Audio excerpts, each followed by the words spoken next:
Gerbiamas tėve, laba diena. Sveikinamės iš knygų mugės ir džiaugiamės pirmąją dieną galėdami pristatyti naujienas. Taigi, gerbiama autorė turi šiais metais 2 naujienas. Antropoteosofinės astrologijos 4 tomą, Jupiterį ir Saturną, bei pokalbiai su Azulu. Tai jūsų astrėja aš norėčiau paklausti apie Jupiterį ir Saturną. Kuogi mums yra svarbios šios planetos? Tai pirmiausia, tai yra tęsinys, jau labai pasirinkimo astrologinė. Tai yra Jupiteris su Saturnu yra 4 knyga, tai va dabar baigiu 5. Bus kokia ir Selena ir dar liks 2. Tai vidurinė.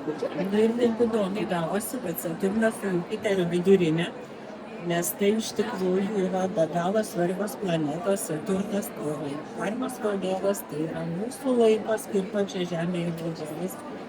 Tai yra jau užsibaigė visi tie mūsų asmens sąmonės dalykai ir toliau galimybės eiti toliau kolektyvinės sąmonės erdvės susivokti prieš. Jupiteris vadovas, tai Jupiteris vedlys, Jupiteris mūsų kelias, mokymas, Dievas. Kitaip sakant, tai yra iš tikrųjų fundamentali planeta. Ir bet kuriam, kuris domisi astrologija, kuris domisi savimi, savo keliu, savo paskirtimi.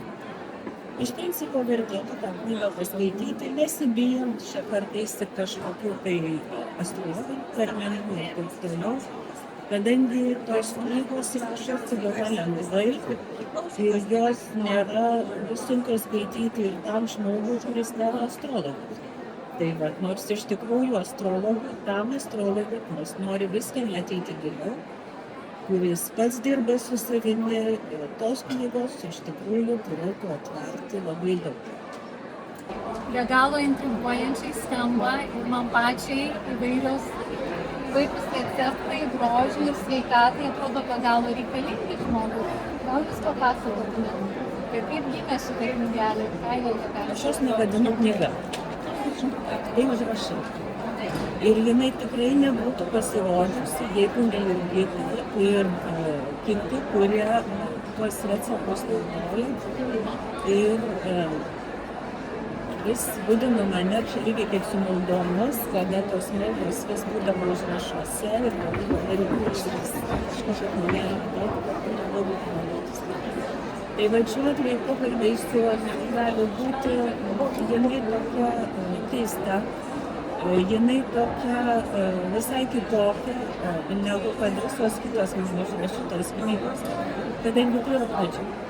Tai yra pati pradžia, kitaip sakant, tai yra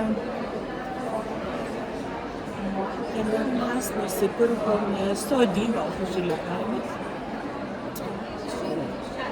Aš jau po truputėlį bendravau su įvairiom kitom seniūnėm ir mane prabilo, toje vietoje gyvenė ženys. Tai man nebuvo naujiena, bet buvo taip gana įdomu, nes jisai mane tada domino žodžiu. Tiesiog jau žodžių, nes anksčiau aš nelabai pažinau, tai tiesiog būdavo pasiėmę enciklopediją, atsisėdi pievų ir žiūri, kas aplinkui yra auga. Aš kartais sumąsčiau, reikia man pasirinkti čia dabar, bet nežinojau gal kur liko. Žodžiu, ar man tiesiai sako, susikoncentruoti į save, galų galvo, pasiunčiau praeidys. Aš taip išėjau ir nuėjau tiesiai pačioj. Tai va, taigi, ir jo visi tie tekstai, jie tokie įdomus, tas stilius toks savotiškas, vietom toks, sakyčiau, toks archaiškas, žodžiu, žaismingas. Tai va, aš manau, kad skaitytojai tiesiog bus įdomu pradžia. Įdomu pradžia. Tai būna, kad pradeda tau kažkas kalbėti. Nes tikrai neina pradžioje kažkokie ypatingai gilūs tekstai ar kažkas. Eina dalykai, kuriuos tu gali praktiškai kalbėti. Taigi turime nuo pradžios Jupiterio ir Saturno iš tiesų Įdomiai.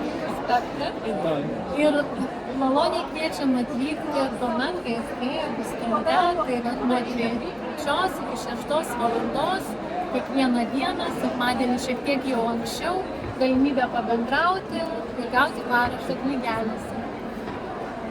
Ačiū Jums labai. Ačiū.